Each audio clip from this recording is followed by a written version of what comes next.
me now invite our four citizen representatives to the stage. Each will represent one key proposal that emerged from their group's discussion. Please, I'll ask you to focus on solutions. We want to hear your calls for action. Our online audience wasn't in the room, so be bold and clear, please. Now I'm going to call to the stage Barbara Bosma. Welcome, Barbara, on short-term rentals.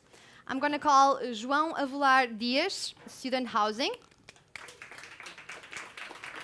I'm going to call Ranvour Paul on affordable housing. And I'm going to call also Chiara Murray on homelessness. So, who wants to start? You want to start? Come here and tell us about your ideas and proposals. Okay, you're going to stay in there. Can Thank go. you. Is it working?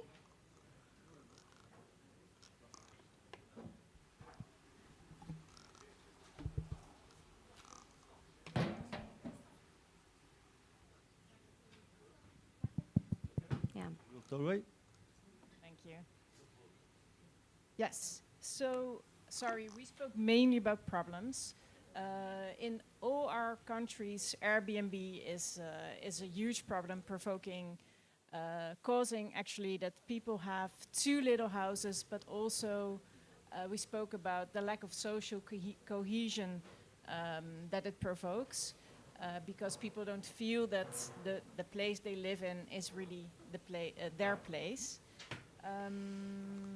But Portugal seems to be really without any limits when it comes to Airbnb.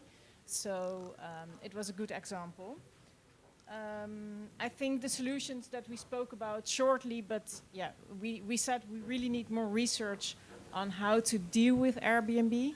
But one of the solutions is to get more clarity if someone is really a renter that is there as a private renter, so they have maybe one house or a part of the house that they want to rent out, or that it's a business. And when it comes to a business, we should ask them for a more fair tax.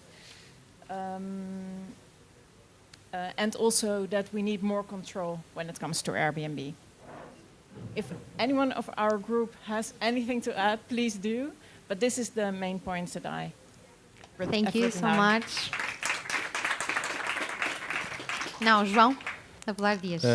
Bem, eu vou falar em português, já que o tema é habitação estudantil. Eu, enquanto estudante cá em Lisboa, também acho que temos um papel sempre a dizer. A nossa primeira proposta vai também mais no âmbito dos estudantes internacionais, sobretudo fora da União Europeia, e é a criação de um programa de habitação estudantil europeu para estudantes provenientes de países de fora da União, para a duração integral do curso, portanto não apenas um programa que tenham de concorrer todos os anos do curso, mas que preveja logo a integralidade do curso e que também contemple a possibilidade desses estudantes serem integrados no programa Erasmus+, e que, portanto, possam fazer a mobilidade dentro da União.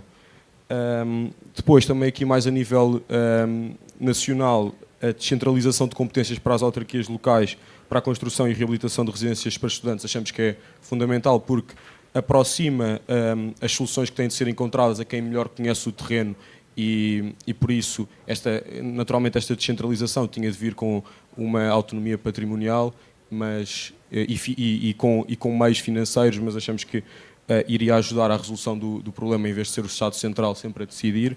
E, por outro lado, uma vez que chegámos à conclusão, pelos números que temos da execução do PRR, que apenas 11% dos investimentos previstos na área do alojamento estudantil em Portugal estão executados e que o prazo de execução do PRR acaba já no próximo ano, 2026, que seria benéfico o alargamento deste prazo, pelo menos para esta área do alojamento estudantil, para que não voltemos a desperdiçar fundos numa área tão importante. João Avelar Dias on student housing. And now we're going to listen to Ranvour Paul on affordable housing. So we basically differentiating the affordable housing in that we need to divide whether it is what we want is affordable housings or is the social housings, because they are two completely different things.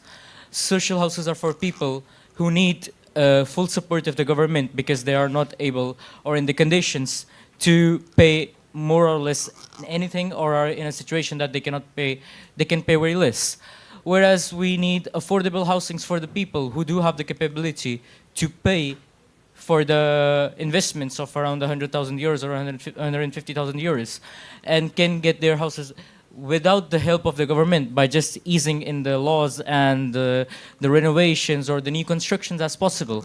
Whereas, for example, in our group discussion, we discovered that 15%, Portugal as a country in European Union has a rate of 15% of the vacant houses, of which 7% are the abandoned houses, which are, for now, technically no one is as the owner. It's only passing from generation to generation under the lei de herança, and the government technically can take that and reduce its problems. But for now, it's being not done because of the far right after 2023. And we, as the socialists that have been ruling this country for so many years, have to resolve these problems because we know how it can be done. And after that, as we also did study on the student integration of their housings of students, it should be done better because students are the future of this country. If they are not educated people or the younger generations, then there is no future of any country. So that's my point. It should be done by more of the government helps, discounts, or other points. That's it. Thank you, Hamburpal, for your contribution. Now we're moving to homelessness. Chiara Murray. So I'm from the office of Aona Reardon, who, if anyone here knows, he passes on his apologies, he couldn't be here, but homelessness is very much at the heart of his agenda in the Housing Committee. I think, as you said at the beginning, we found in our conversation it's quite easy to talk about challenges, but as social democrats, we are here to provide solutions and actually listen to people. So in our discussion, we kind of realized that whilst homelessness is a housing issue, it covers a very wide range of different challenges in our society. We know that it touches a lot on mental health and psychological challenges that people experience. It's connected to labour law and market regulation in terms of particularly migrants and migrants that come to our countries perhaps on the condition of employment contracts and have housing attached to that. And then when that contract is over, they're pushed into a case of homelessness and housing insecurity. We know that gender is an aspect as well, a higher proportion of single men. So there's a lot of different dimensions to housing, which is why there's two important pieces of any kind of solution. The first of which is focusing on housing in a literal sense, in terms of ensuring that we prevent people from being pushed into that situation by providing them with the homes that they need. In Ireland, we see a huge piece of that being in tenant law and tenant regulation. I know in a lot of European countries there is strong protections for tenants, but in Ireland that's not the case. And in fact, we still have no-fault eviction bans, and that's a huge reason as to why in Dublin alone we have nearly 4,000 children that are homeless. So one piece is certainly in trying to strengthen the laws of tenants, who are the most vulnerable people for homelessness, and indeed in providing social and affordable housing so that people who cannot afford homes are saved from being in a situation that they're put out on the street or into emergency accommodation. But a second piece is also ensuring that we provide the necessary social supports, that we provide mental health services, and that we give a 360 support to people experiencing homelessness, because we know that providing someone with a home is not enough to take people out of that situation. They need to be given psychological support, they need to be destigmatized, they need to feel that they're able to reach out for help and that they shouldn't be ashamed. So any useful solution needs to also ensure that they have those kinds of supports. So what we need is a long-term infrastructure around homelessness. We cannot just pour money into exclusively emergency accommodation centres or exclusively into shelters. And whilst those are incredibly important, what we need to do is also ensure that built into those services we also have other supports that can help people reintegrate in society And as part of that, we also need to prioritize funding and housing. So it's a complex topic, and I know that that solution requires a lot of different moving parts. But the important thing is to recognize that homelessness is a very unique situation. There's also multiple different types of homelessness, and each of those has specific needs. So what we also need on a European level is a definition of homelessness and different kinds, and to then build solutions taking those different contexts into account. Thank you so much, Chiara. Thank you, the four of you, for your words and participation. Now it's time for me to invite our MEPs to the stage for an open discussion. We're going to move to the next moment. Thank you so much once again. I'm going to call Bruno Gonçalves, Gabi Bishop, Irene Tinali, and Marit Mais. Welcome, four of you. So this is a political space, and in politics, time is limited, as you know. And just like in the European Parliament, each speaker will have 1 minute to respond to questions.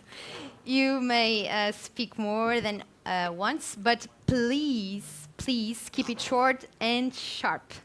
To everyone here in the room, if you want to ask a question, please, please indicate who is it for. So we now invite to the lectern the Vice President of the S&D Group, Gabi Bishop, for... No, it's not now. Now it's time for discussion, right? Yeah. Who wants to begin? We answer questions, no? Yeah. So I think someone has to break the ice and come up with a question. break From the ice, you, please. there's no escape. No. This is your opportunity. Yeah. Who wants to begin with a question? Yes. I can see very well.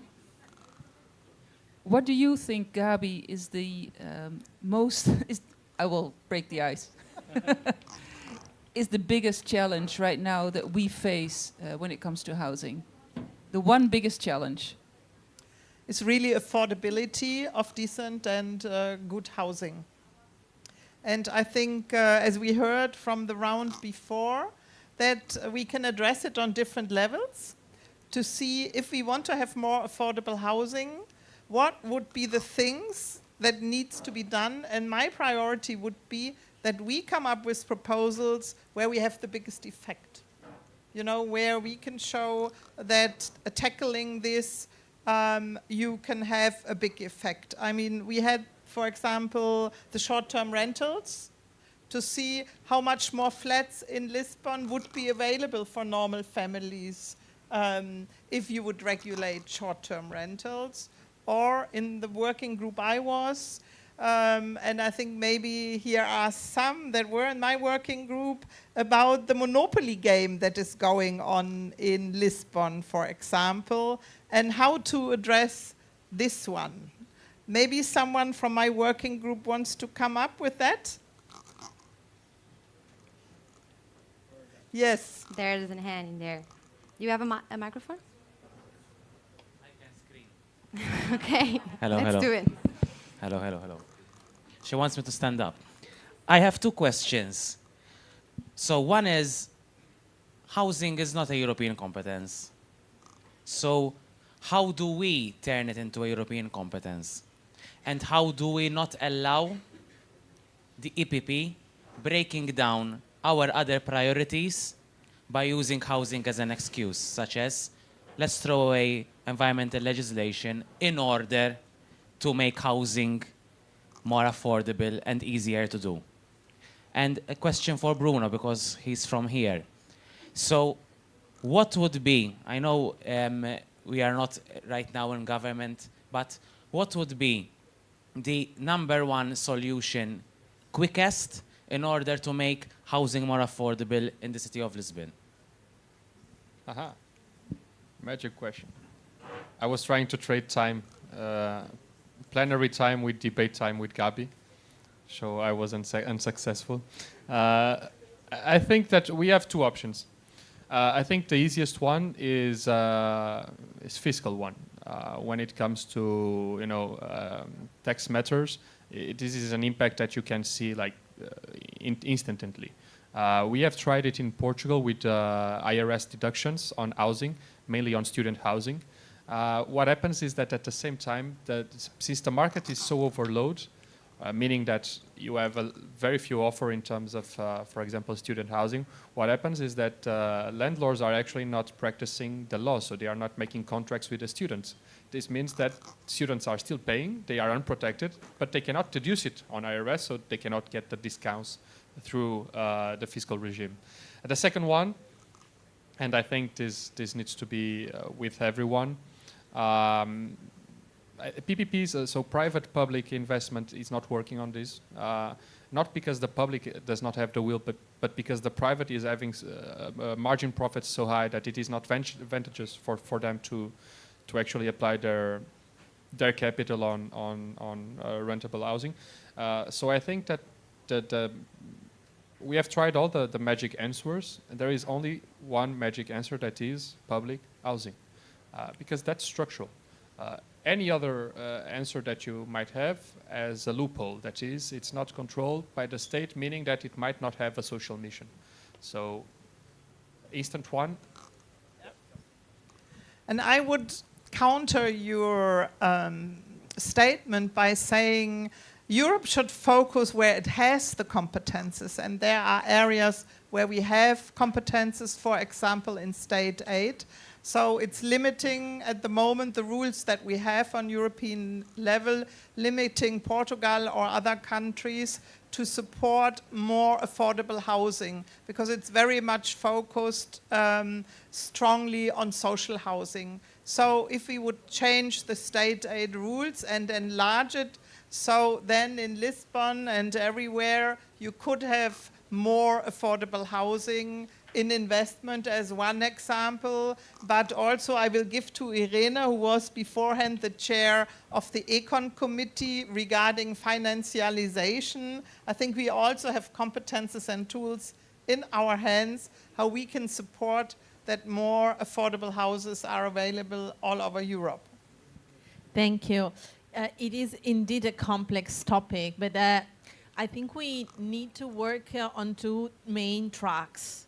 One is to increase the supply of affordable housing, and I think that we need to go back to public policies, public houses, and what we can do at the European level is to give available resources to provide financial instruments. So it could be funds, it could be guarantees. So there could be many different types of instruments that can be made available from Brussels. But we need to be very, very strong about it, especially now that we are getting into the new programs, into the new MFF. We will need to engage in strong battles.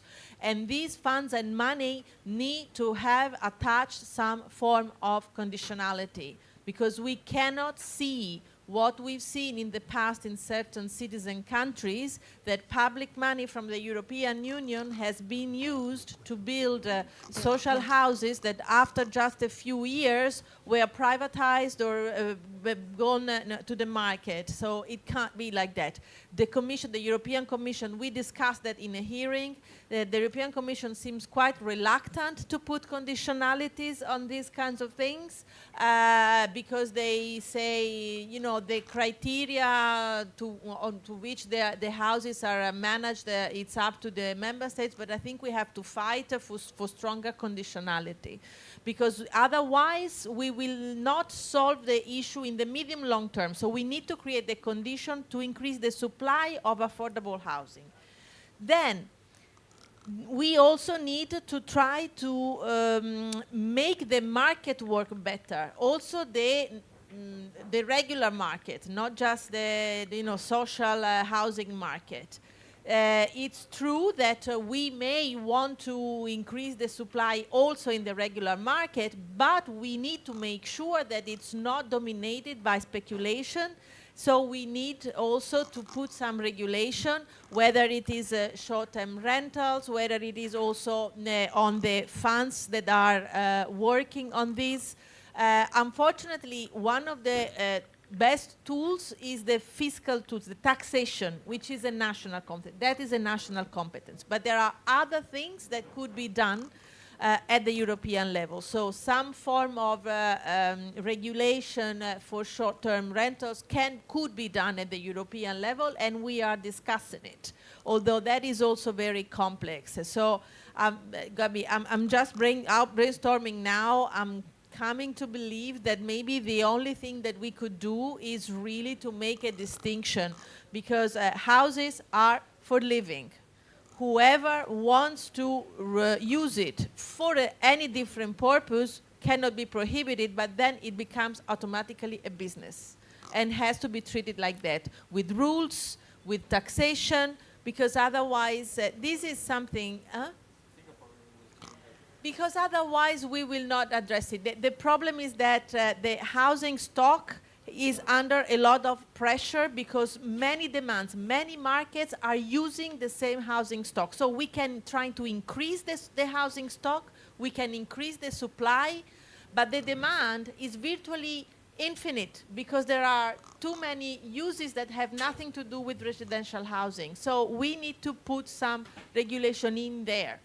And maybe we can accompany this with some sustainable and affordable tourism plan. And so maybe who want to have, because I don't want to block tourism, I want people to be able to travel if they want and not to pay 500 euros per night at the Majestic. Don't mistaken me. I think it's democratic to have affordable tourism, but it has to be done in the market of touristic, it's a different thing, because otherwise we are screwing up a fundamental right, which is the access to residential homes.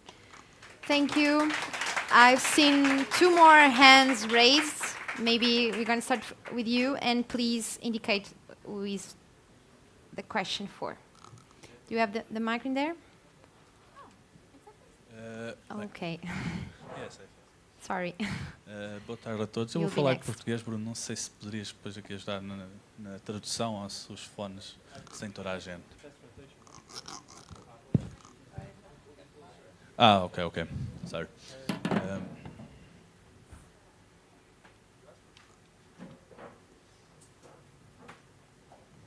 Vais dirigir a questão a alguém em concreto? É no geral. Ok. Eu respondo depois quem necessitar. Acho que já percebemos todos que a solução, pelo menos a longo prazo, é aumentar a oferta pública. Mas temos que arranjar soluções a curto prazo até que essa oferta não aumenta. E eu questiono se não seria necessário, urgente, avançarmos com o teto às rendas, e nesse caso de que forma, se seria numa forma taxativa para todo o lado, ou se podemos optar por um sistema de dois fatores. Um primeiro onde classificamos as rendas e as casas, as casas, por uma classificação de A a D, onde uma classificação de A permite que não exista um teto à renda e uma classificação de B, C, D tenha esse teto. E depois um subteto à renda colocado pelos municípios, onde sim é necessário, onde se perceba que é necessário esse teto à renda e onde há um excessivo custo do preço da habitação, porque podemos ser sinceros, no caso de Portugal, em Bragança não faz sentido existir um teto à renda, mas se calhar em Lisboa atualmente é necessário. E depois a segunda questão é de que forma é que nós podemos desburocratizar a forma e os processos dos concursos a programas de renda acessível.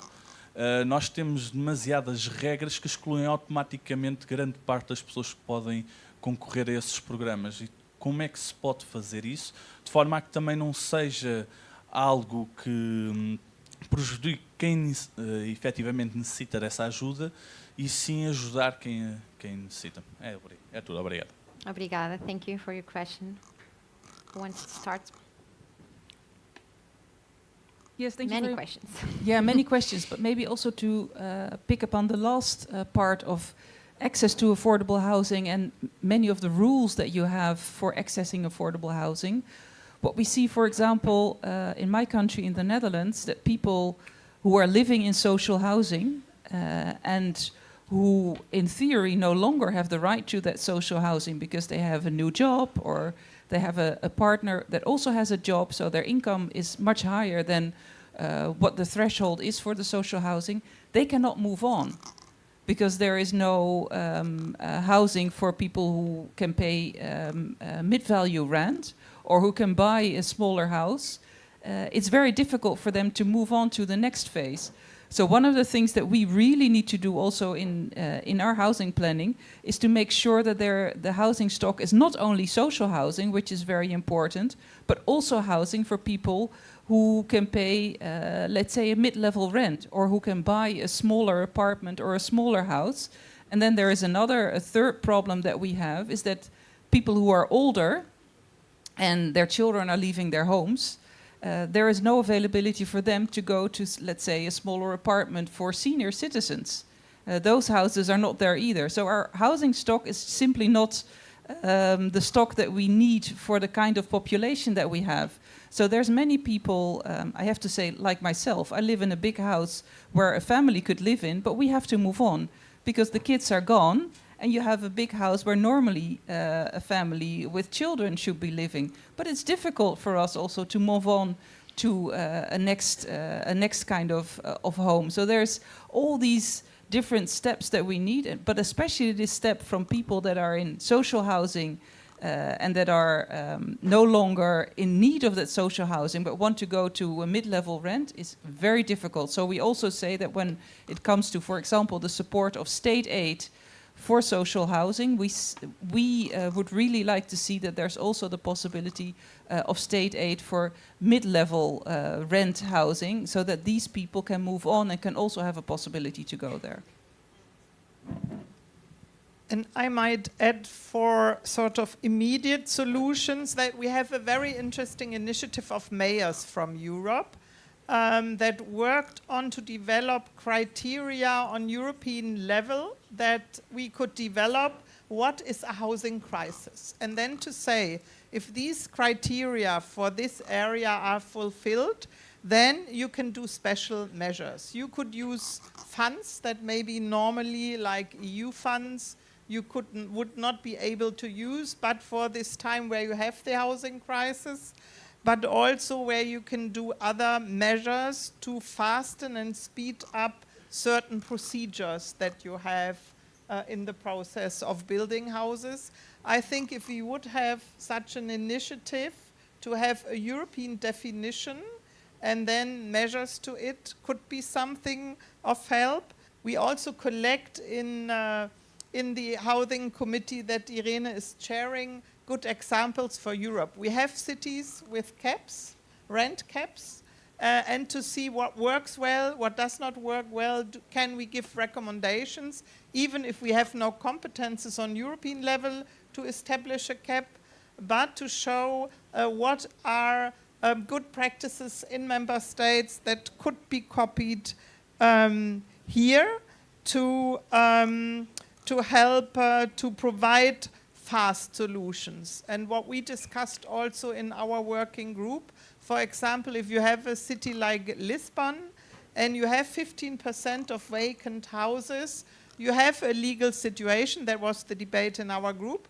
that the state could really take over some of these vacant houses under certain conditions, and with the condition, and I think you mentioned the conditionalities, to create affordable housing, and then make sure that this rent is also paid to the owners here to have a solution.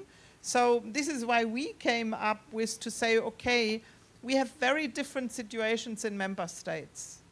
There are things that Europe can address, like state aid to have more affordable rules, common definitions. But there are also things that needs to be done on national level because the situation is very different. Like, I come from Berlin, we don't have 15% vacant flats, but we have other problems that we need to address, and also a lot of speculation and financialization, and to see how we can get, again, to stabilize the market by a certain level of public-owned houses, because what we can see in Europe is that in member states and in cities, where we have a higher level of public housing, we have more stabilized and better prices.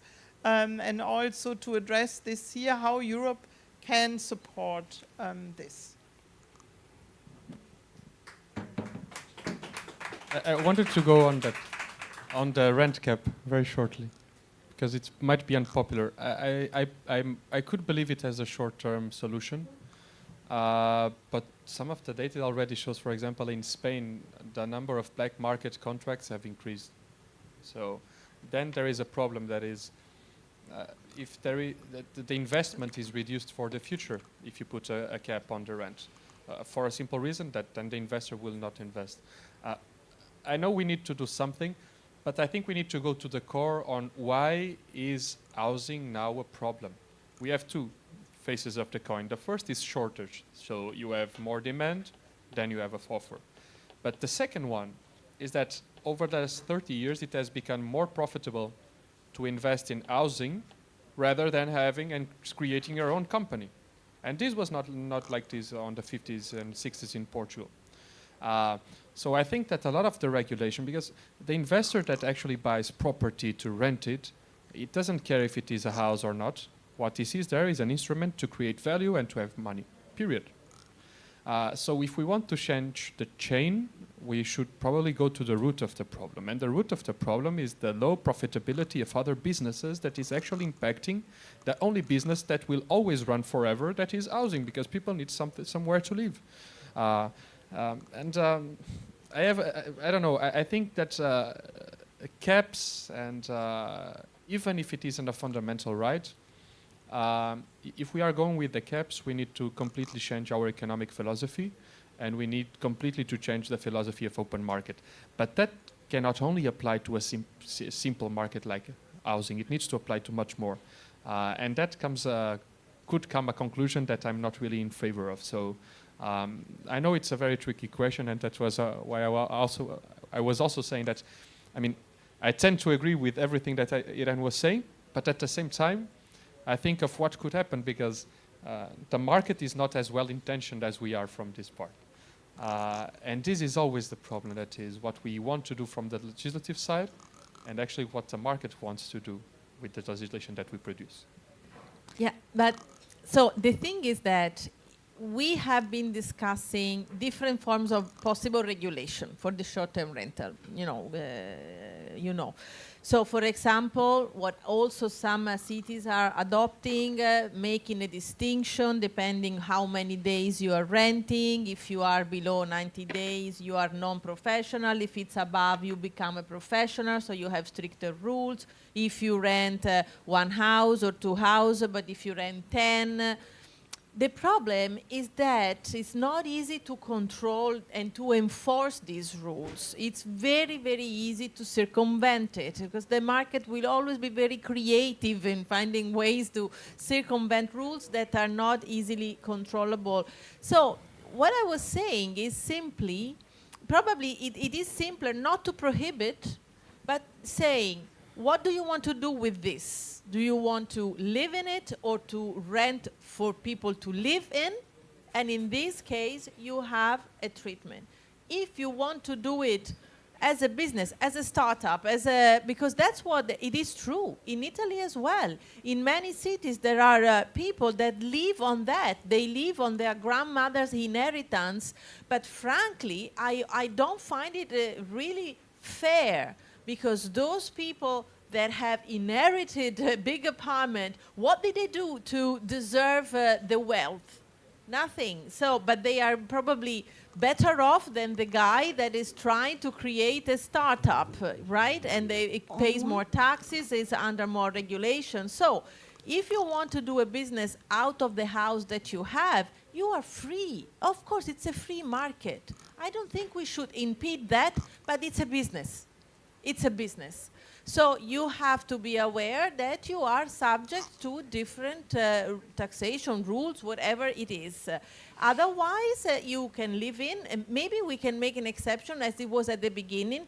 If you want to rent a room in the house where you live, That's okay. You are going 1 week on vacation. You want to rent out for 1 week because you are on vacation, but that's your house. If it's a different house that you are using for a business, you can, of course, you can do it. I don't want to block it, but then you are doing something else. I think we need some time at a certain point to give some clarity, because otherwise it becomes really complex. No, we talk about simplification, and and the market is always a little bit regulated. No, even if you have a factory, of course, the factory is yours. I don't want to take away, but you have rules. You cannot. You have to treat your employees in a certain way. You cannot pollute. You have a responsibility on the society. No. And we did already something, and that will help. You know, we did the regulation on the short-term rentals on the platform that you need a registration number, and also you need to link it to a tax number. So that if you register on these platforms, and they have to control it, they can see if you own 50 flats to rent out or just one. And this will give us tool. It has to be implemented next year. If we do it well, it can give us tool to build up on the next steps to digitally control it, and not because we will not have people running around cities and looking if this is an Airbnb or something, but we have tools to do it. And I wanted to counter your argument. I'm living in a city and we had a cap. And we also have the possibility, you can go on a website and you can say, Bruno, I just moved to Berlin. Is the rent price right or not? You put in what kind of building you're in, and you can check what you should pay, and maybe then compare it to what someone charges you, and that you can address it. But also, when we had the rent cap, really that a lot of people would pay less for their rent. It is still a market where people can make a lot of money, but they cannot make excessive money with that. But we had a cap that you can circumvent very easily. So if I rent out my flat to you with some IKEA beds and tables in it, I can charge you anything. And that's what the market did now. So we need good regulation, but we also have to see Europe cannot do anything. There are certain things that needs to be done on national level. Taxation is one of this.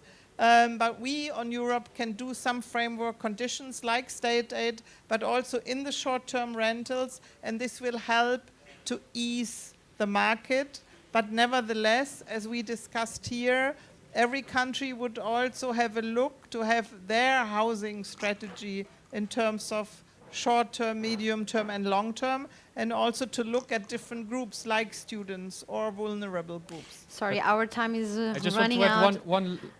It's less than 1 minute. And 30 that's seconds. That's why I believe The that cap is more tricky.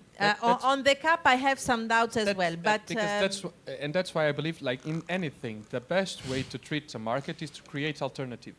If you have enough alternative, public alternative, then the people that are making excessive profits will no longer make excessive profits, because you already have offer enough for the ones that are the consumers. So you treat it from the consumer side, not from the producer side or from the speculator side.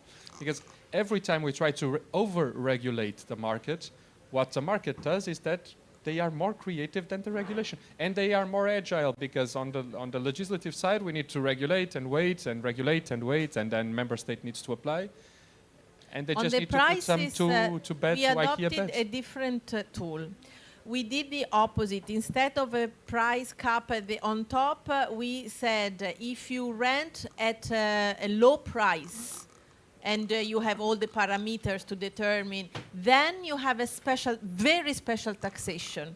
So you incentivize, and in this way, over the years, that's at least what the agency of taxation says, it is increasing the supply of houses that are rented at a low rental, yes. Because the problem with the cap, we are looking into Barcelona example, because I think it's interesting. In just 1 year, the prices went down by 6.4%. I think it's very interesting.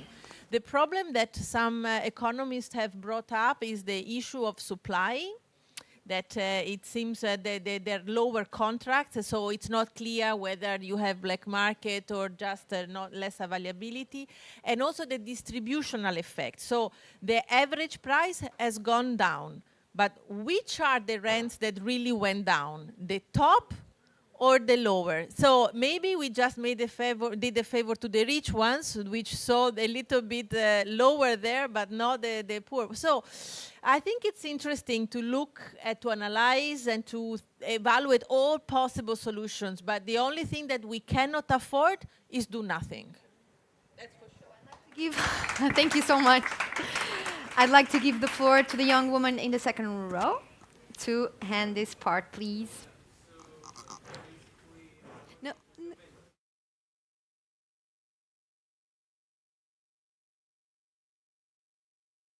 Give them.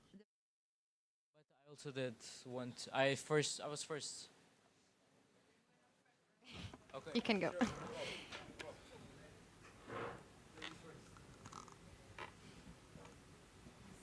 So maybe we can continue the discussions later. Thank you very much, and thank you for your perspectives. I have a question because I'm a member of the REGI committee, and in the REGI committee we are focusing on also a new priority, which is housing. And also we have broad discussions about spending cohesion money into the new priority housing. And another main topic we are working on in the REGI committee are rural areas. So, are you discussing the issue of rural areas and the challenges also according to the topic of housing in rural areas? Because personally I think it's a really, really important topic, not only to talk about cities, also to talk about rural areas and the surrounding areas through cities, and to bring it closer together. And for me it is a big issue to talk about that, especially when cohesion money will go to the housing aspect. Thank you so much. And sorry, really sorry, she raised her hand right at the beginning. So I'm going to ask you to be very quickly, if it's possible for you to answer that.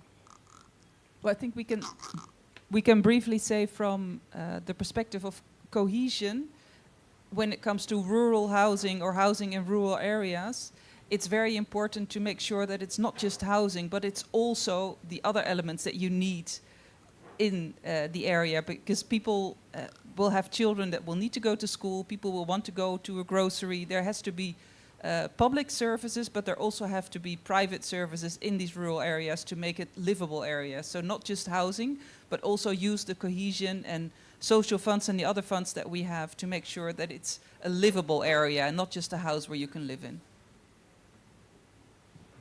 Yeah, completely agree. What we see in those areas, it's this polarization that given the high prices in the cities, all the investors now invest in building only in the big cities and less in the most peripheric areas, because the profitability in cities has gone so much higher while the cost of building is still the same.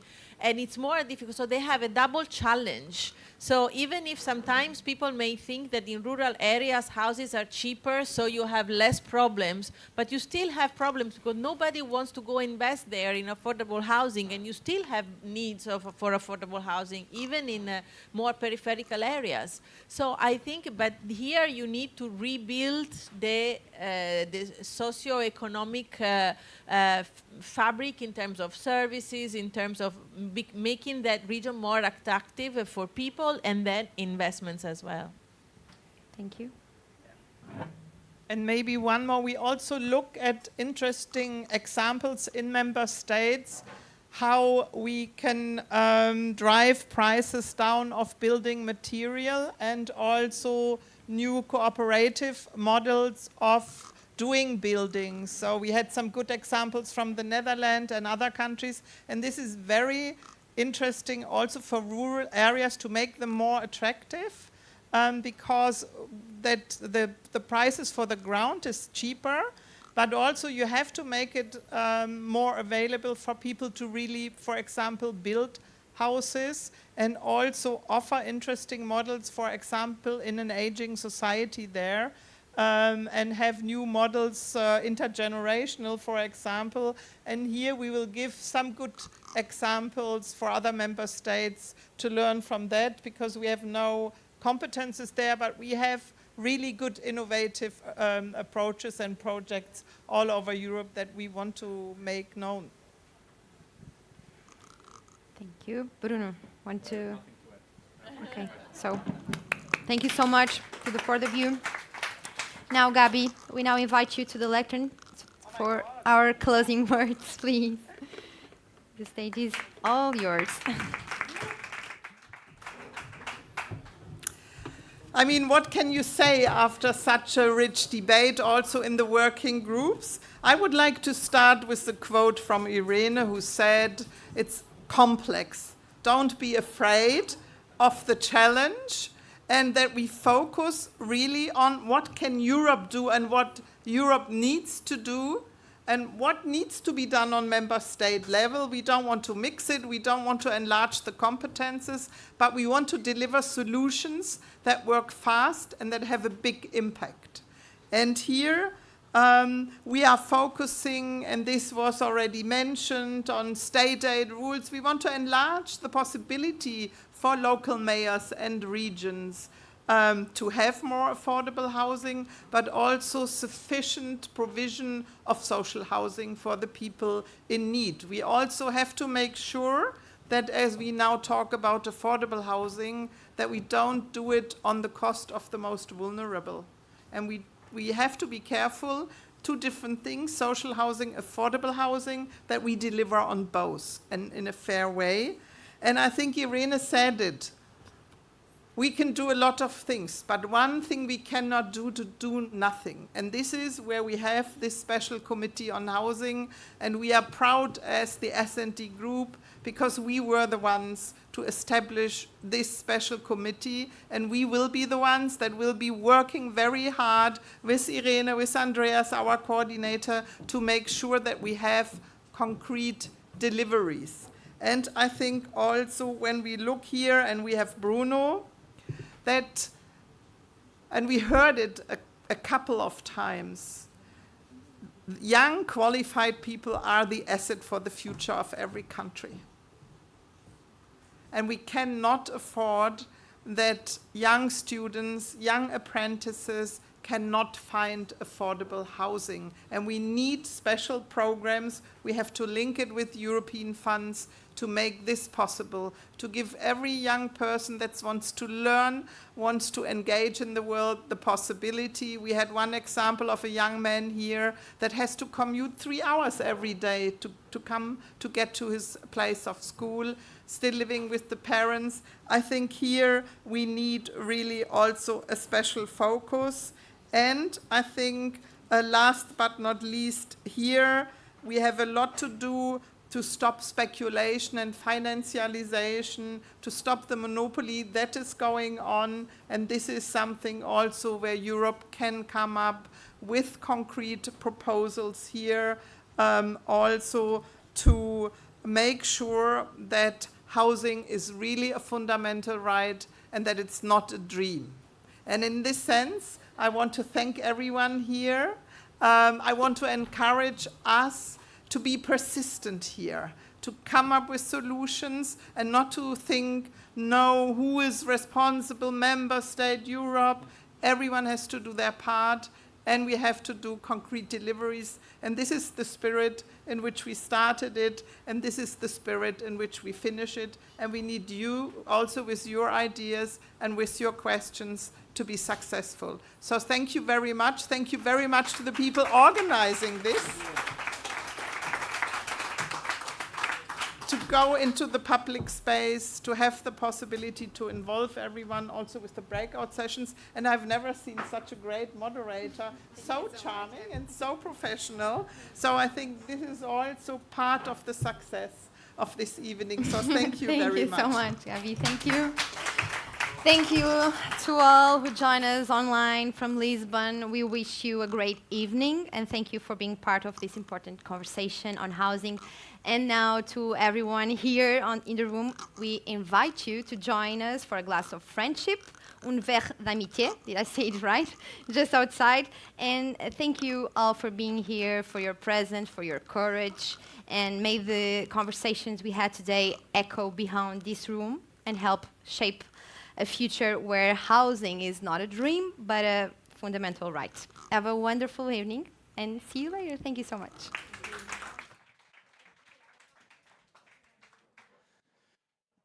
And dear everyone, just to add also that we're celebrating a birthday tonight. Christian Vigenin has his birthday, so very happy birthday to you, Christian. And he's offering you a glass of champagne and some cake, so please join Christian.